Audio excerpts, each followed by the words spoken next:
Olá, sejam bem-vindos e bem-vindas ao projeto Contraturno Digital. Eu sou o professor Josino Malagueta, do componente de História. E agora vamos ver o tema da nossa aula. A aula de número 74 de História tem como título O açúcar é doce, mas o engenho é amargo. O objeto de conhecimento é a escravidão como base econômica na sociedade colonial no Brasil. E agora vamos para a nossa aula. A colonização do Brasil começou efetivamente quando, em 1534, o rei de Portugal, Dom João III, dividiu o território em 14 capitanias hereditárias. Nós estamos vendo aqui na imagem essas capitanias aí, o Brasil cortado em pedacinhos. O governo português entrega, o rei de Portugal entrega essas capitanias à iniciativa privada, que vai então colonizar o país, o território, que não era país ainda, que era colônia, E aí, qual é a mão de obra que se usa para esse processo? Então, todo o processo de colonização se deu a partir da mão de obra escrava.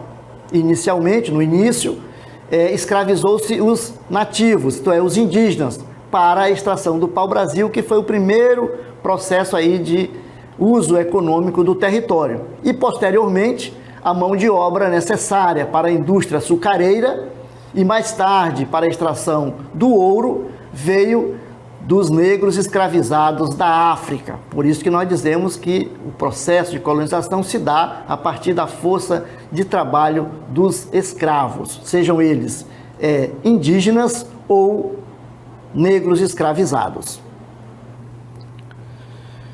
Mas você acha que foi fácil escravizar e manter os indígenas escravizados? Parece que não. Mas vamos ver então que fatores dificultaram a escravização da mão de obra indígena. Essa escravização foi dificultada devido a setores da Igreja Católica e da Coroa que se opunham à escravização indígena. Nem toda a Igreja Católica e nem toda a Coroa queria a escravização. Além disso, nós tivemos também a fuga dos indígenas. Muitos índios fugiam aí do processo de escravização. Outro fator foram as epidemias que matavam aí muitos indígenas.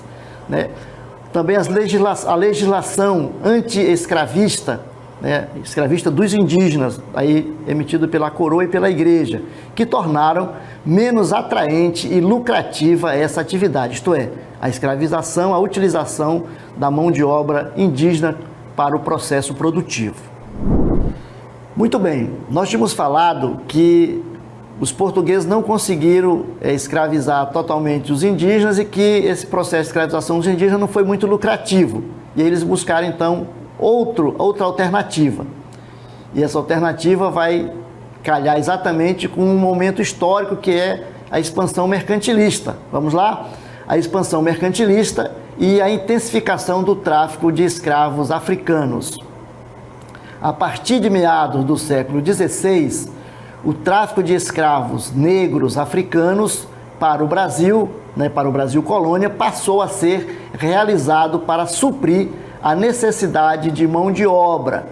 Necessidade de mão de obra porque os indígenas não se deixaram escravizar totalmente, como os portugueses imaginavam. Então vejam lá, do comércio de escravos entre os continentes africano, europeu e americano, estima-se que 35,3% vieram para o Brasil, o que significa que mais de 4 milhões de pessoas de origem africana foram escravizadas no país, aqui no Brasil. Então a mão de obra, como nós vimos, a mão de obra, a força de trabalho na indústria aqui, tanto açucareira como da extração de pau-brasil, depois principalmente da indústria açucareira e da exploração de ouro, veio do negro escravizado, dos escravos africanos. A cana-de-açúcar e a mão de obra escrava. Aqui começa efetivamente o processo de colonização e a utilização das terras brasileiras pela metrópole, pela metrópole portuguesa, né, por Portugal. O ciclo do açúcar foi um período importante na história do Brasil colônia. Esse período foi compreendido entre a metade do século XVI e a metade do século XVIII. A indústria açucareira é considerada a primeira grande riqueza do Brasil colônia e por muito tempo também foi a base da economia colonial. Foi daqui que Portugal conseguiu construir, né, e alavancar, né, a sua riqueza, construir o seu patrimônio como metrópole. A sociedade açucareira era formada basicamente por dois grupos. Então vejam lá, né, dentro desse processo de colonização vai se formar uma sociedade. E como é que vai estar estruturada essa sociedade? Essa sociedade está então estruturada em dois grupos. O primeiro grupo formado pelos senhores de engenho, ou senhores de engenhos, né, que eram os proprietários de escravos e ao mesmo tempo de terras. E o outro grupo, que fazia parte ainda dessa primeira estrutura, eram os plantadores independentes de cana. Essas pessoas não possuíam engenhos, tinham terra, mas não possuíam engenho. Muitas vezes até terra arrendada, né, aí, que eram doadas para eles. E qual era o outro grupo? O outro grupo eram os escravos. Esses, numericamente muito maior, mas sem nenhum direito. Era apenas mão de obra para alavancar a indústria açucareira. O ciclo do ouro e a mão de obra escrava. A população de Minas Gerais na época do ciclo do ouro. Nós vamos ver como é que estava estruturada aí, como é que estava composta a população aí das chamadas Minas Gerais. O ciclo do ouro do Brasil colonial aconteceu nas terras hoje denominadas dos estados de Minas Gerais, Goiás e Mato Grosso. A escravidão nas chamadas Minas Gerais foi a base da força de trabalho no ciclo do ouro, assim como foi, né, no ciclo da cana-de-açúcar. A Sociedade das Minas Gerais, no ano de 1776, tinha a sua composição populacional formada por negros, em sua maioria escravizados. Por que na sua maioria escravizados, professor? Porque tinha negro que não era escravizado, eram negros, podiam ser negros aforreados, não é isso? E representavam aí 52% da população no ciclo do ouro no Brasil.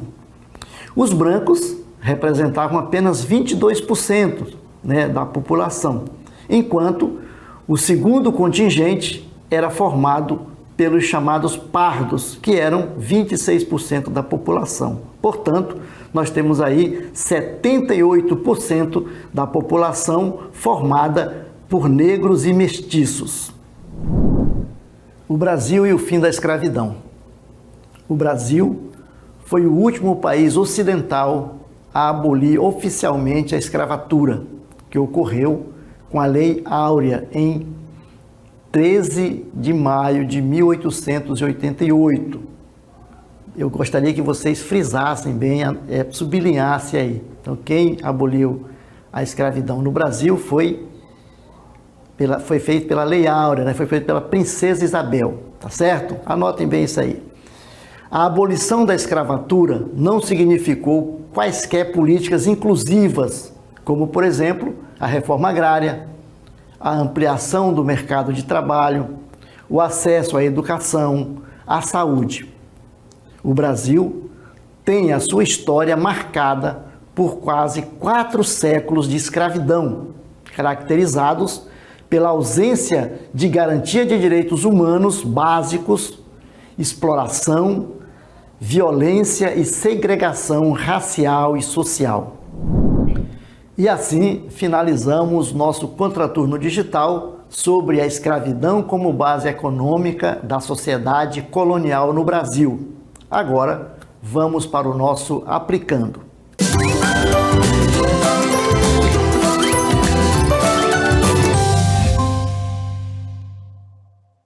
Para o aplicando, nós trouxemos a seguinte questão: as razões que fizeram com que no Brasil colonial e mesmo durante o Império a escravidão africana predominasse em lugar da escravidão dos povos indígenas podem ser atribuídas a: alternativa A, setores da igreja e da coroa que se opunham à escravização indígena, fugas, epidemias e legislação anti-escravista indígena que a tornaram menos atraente e lucrativa.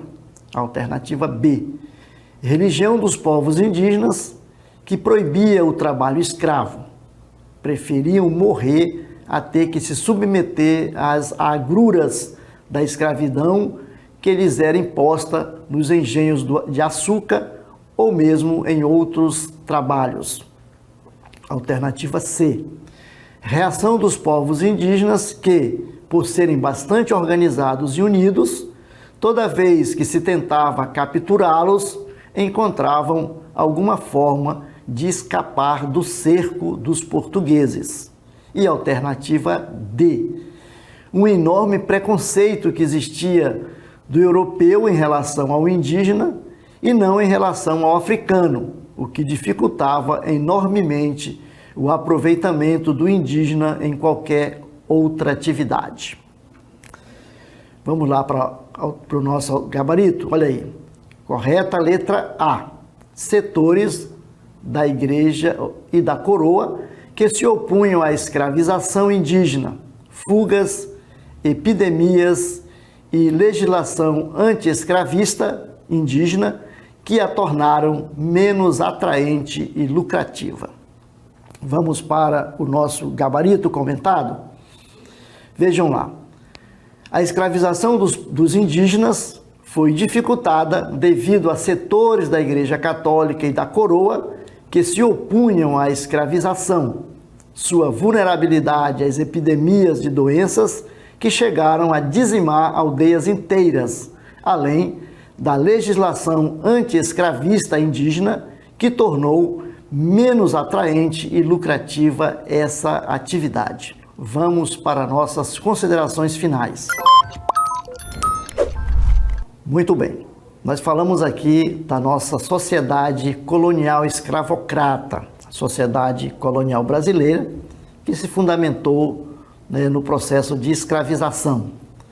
E quando começou o processo de colonização do Brasil? A partir aí das capitanias hereditárias, não é isso? Então, o processo de capitanias hereditárias vai dar origem à colonização propriamente dito, do Brasil, propriamente dita do Brasil. Essa colonização, vai se dar a partir da utilização da mão de obra escrava indígena.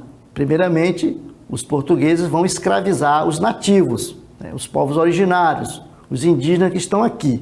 Porém, eles perceberam que isso não era muito vantajoso. Primeiro porque tinha alguns empecilhos, aí tinha a questão da Igreja Católica, alguns setores da Igreja Católica que não queriam aí a escravização, próprias leis que a coroa instituía que limitavam a escravização dos indígenas. Isso e além dos problemas das epidemias, das doenças, das fugas, isso então tornava pouco lucrativo aí a questão da escravização indígena. O que acontece? Os portugueses então partem para a exploração da escravização africana. Então eles vão utilizar a mão de obra escrava onde? Propriamente, aqui sim, no processo de colonização propriamente dito, que se dá no primeiro ciclo açucareiro, o ciclo de açúcar, que a mão de obra escrava vai ser prioritariamente negra, vai atuar aí.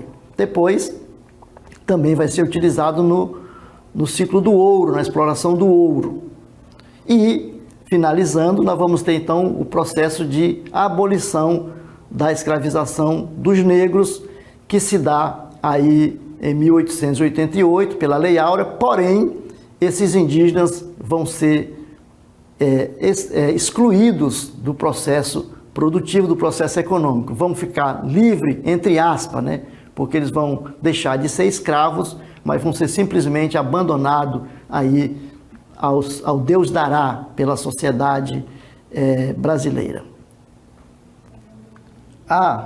E não se esqueça de se inscrever no nosso canal do YouTube e de nos seguir em @Contraturno Digital. E até uma próxima!